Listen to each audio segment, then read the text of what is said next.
Bien, vamos a dar continuidad al programa del evento. Iniciamos con la sesión 6, que es biodiversidad y medio ambiente. En primer lugar, vamos a tener la participación de Rubén Martínez de la Universidad de Costa Rica, quien presentará el trabajo denominado Estimación de la temperatura superficial en imágenes históricas Landsat 5 mediante corrección atmosférica monocanal en el térmico para la cuenca del río Tempisque Bebedero. Adelante, por favor.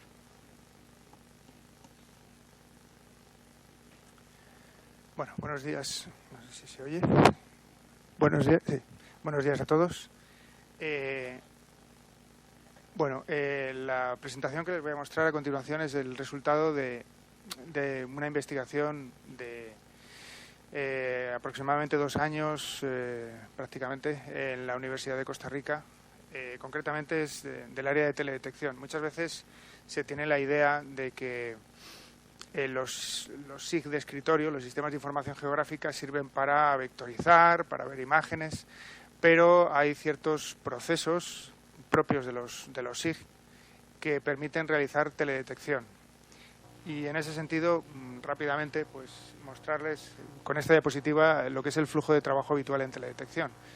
La teledetección es básicamente la disciplina que se encarga de estudiar los fenómenos que ocurren sobre la superficie terrestre mediante lo que se denomina percepción remota, que es utilizar la tecnología que nos proveen los satélites para investigaciones relacionadas con el territorio, con el espacio o, como en este caso, con el medio ambiente. Concretamente ya la teledetección pasiva sería toda aquella teledetección que se basa en una fuente de energía, una fuente energética básica, que es la luz solar, básicamente. ¿Okay? Entonces, la forma más elemental de teledetección, digamos, sería las ortofotos. Ver una ortofoto con sus respectivos colores naturales, y eso está dentro de lo que se denomina el espectro visible. Pero hay muchos más rangos del espectro electromagnético que no son visibles y que a veces nos proporcionan más información o información más rica, más compleja y más interesante para el monitoreo de procesos ambientales, ¿no? Y entre esas longitudes de onda con las que se trabaja en teledetección están el infrarrojo cercano y el infrarrojo térmico.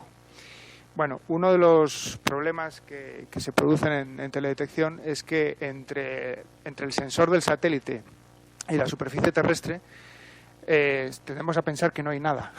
Y lo que hay es una atmósfera de kilómetros que está interfiriendo en la señal, en la recepción de la respuesta electromagnética, que al final es lo que nosotros vemos. Es decir, los píxeles del terreno de una imagen satelital están, por así decir, contaminados, ¿no?, de esa dispersión atmosférica que produce el albedo, los aerosoles, el vapor de agua y todos esos elementos.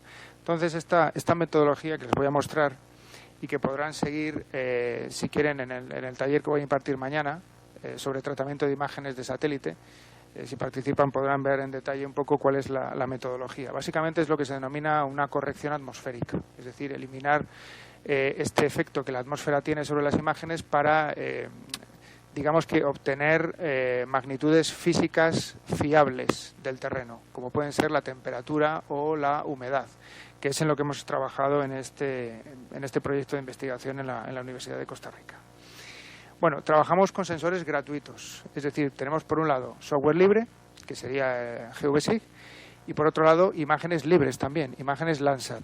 Las imágenes Landsat son de libre descarga, uno nada más tiene que registrarse en la página web del USGS, en Earth Explorer. Bueno, hay otras plataformas que proveen imágenes Landsat, pero esa es la más conocida. Y prácticamente uno dispone de una imagen cada 16 días, con una resolución variable, depende, pero depende de la banda que utilicemos, pero bueno, hasta 15 metros. Y básicamente el área en la que hemos estado trabajando en teledetección sería esta. Esa es la longitud de onda en la que se trabaja en teledetección, que sería el infrarrojo térmico, el TIRS. Y eso lo que nos proporciona son imágenes con temperatura en tiempo real del terreno. Solo que la temperatura hay que procesar las imágenes para realmente al final obtener un parámetro de temperatura en grados Celsius, que sería temperatura del suelo, no del aire. Esto hay que tenerlo claro también, que podemos calcular temperatura del suelo. Bueno, uno de los problemas a los que yo me enfrenté desde que estoy trabajando en la Universidad de Costa Rica, en la Escuela de Geografía, es que en los trópicos en general y por tanto en Costa Rica en particular, la cobertura nubosa es un problema a lo largo de prácticamente de todo el año, ¿ok? Pero especialmente durante la estación de lluvias. El área concreta del estudio, del área de investigación, es la que aparece señalada con un círculo azul, que es la península de Nicoya. Esto está en la vertiente pacífica de Centroamérica y de Costa Rica, y es una zona que, bueno, en general, por sus características climáticas, es un área de clima tropical seco. Es más fácil encontrar imágenes libres de nubes, ¿ok? Porque hay que tener clara una cosa es, digamos, corregir atmosféricamente una imagen, y otra cosa diferente es quitarle las nubes. Eso se llama, digamos, son máscaras y no tienen que ver, son dos cosas diferentes. Yo asumo, hay autores que les gusta, por ejemplo, hacer interpolaciones. Yo prefiero asumir que donde tengo nubes no tengo información, porque una interpolación, bueno, no deja de ser, en cierto modo, inventarse la información, ¿verdad? Entonces, bueno, está sujeto a bastantes problemas.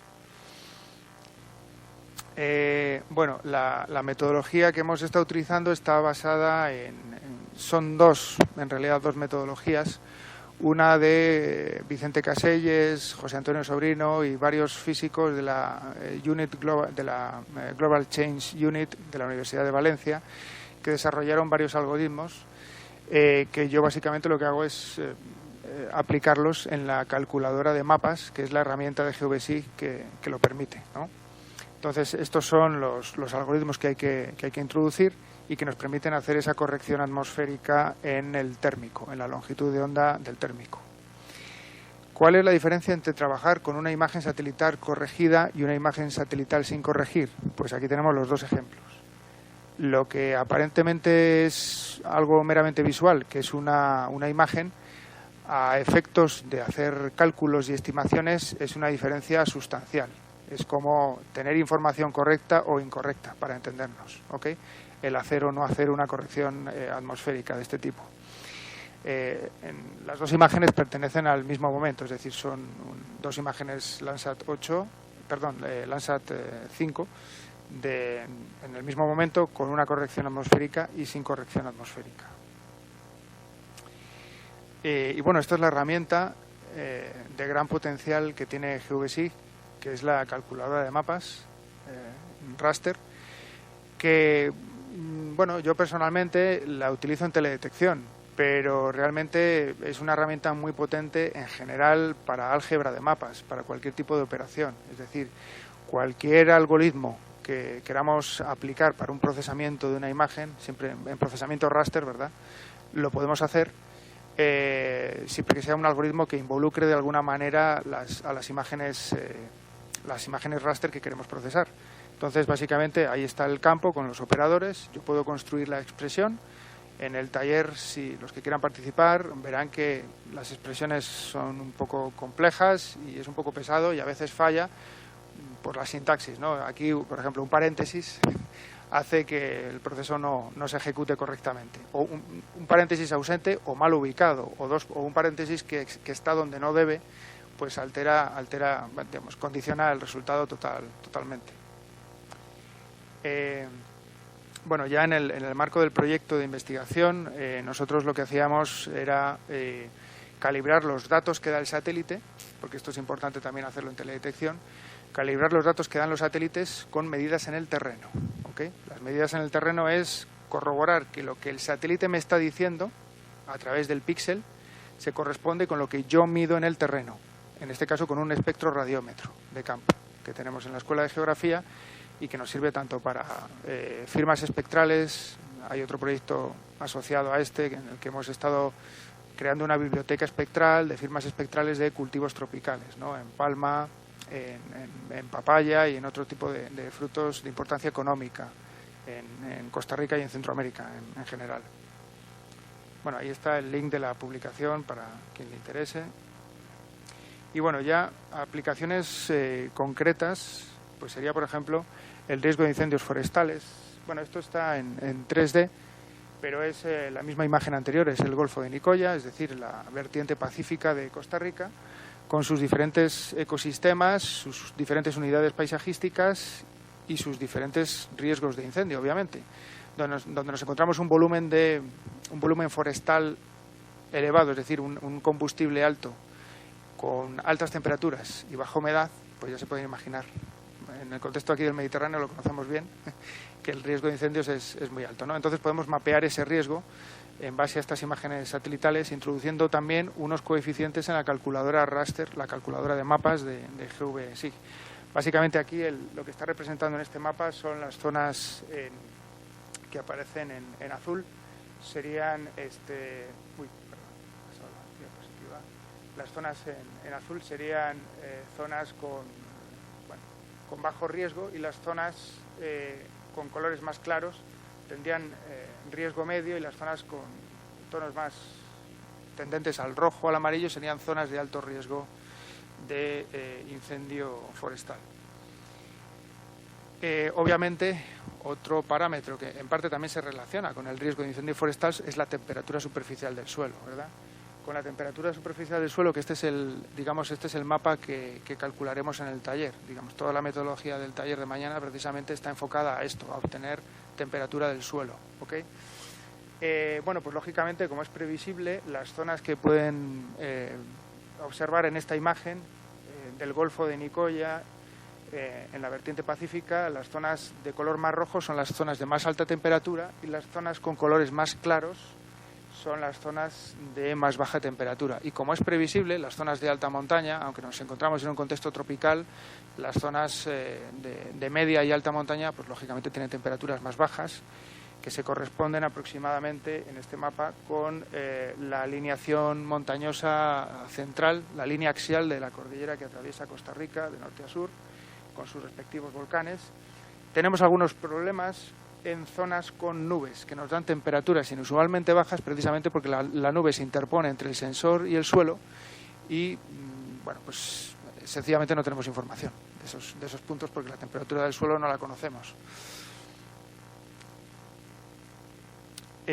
También hay otros parámetros que se pueden extraer, se pueden calcular con esta metodología, como la salinidad del suelo. Hay una metodología típica de teledetección que se llama TASELED-CAP, que lo que permite es, mediante unos coeficientes numéricos asociados específicamente a cada banda.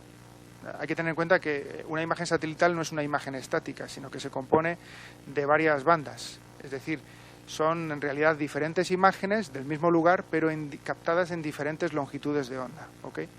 Entonces, en el concreto, por ejemplo, para TASELED-CAP se trabaja con infrarrojo cercano, con las imágenes infrarrojas cercanas de ese sector. Y introduciendo, es un cociente, perdón, no es una multiplicación, es algo muy sencillo. En la calculadora raster, multiplicando esos coeficientes por cada banda, obtenemos la salinidad del suelo.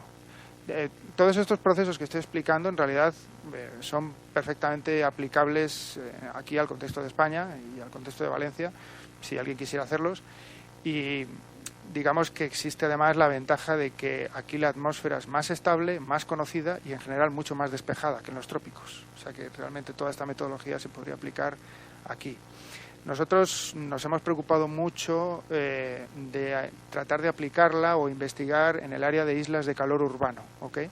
Aunque yo estoy mostrando aquí imágenes de zonas forestales y agrícolas mixtas, en realidad donde vamos a ver ahora que tiene un potencial enorme también es en el contexto actual en que nos encontramos de cambio climático, para mapear o delimitar correctamente, para evaluar la extensión, la magnitud del cambio climático en contextos urbanos, en islas de calor urbano, ¿verdad?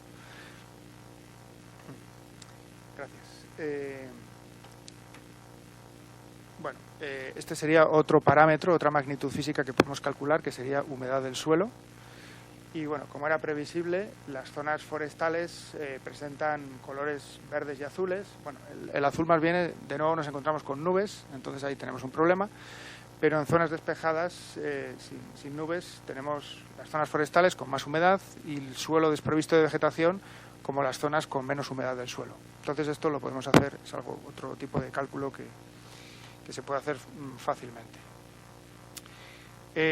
Bueno, y por último, digo, el monitoreo que comenté de la expansión de las islas de calor urbano. Ahí tienen dos imágenes que son en realidad dos promedios de un histórico acumulado de imágenes en las cuales se ha extraído o se ha mapeado aproximadamente en 2 décadas, las 2 décadas quizá de mayor expansión urbanística en el área metropolitana de San José, en Costa Rica, que es la zona pues que concentra pues más de la mitad de la población del país, ¿verdad?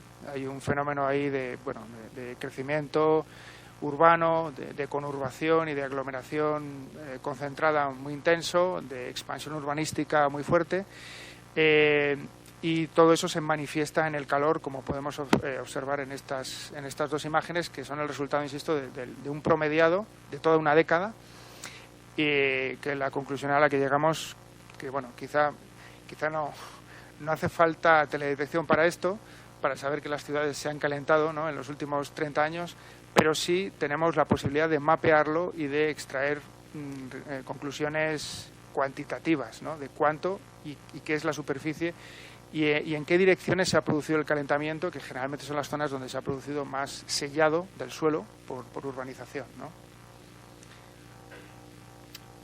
Bueno, cualquier duda o pregunta sobre este tema, y si tienen ya más curiosidad, en el taller la desarrollaremos la metodología por completo.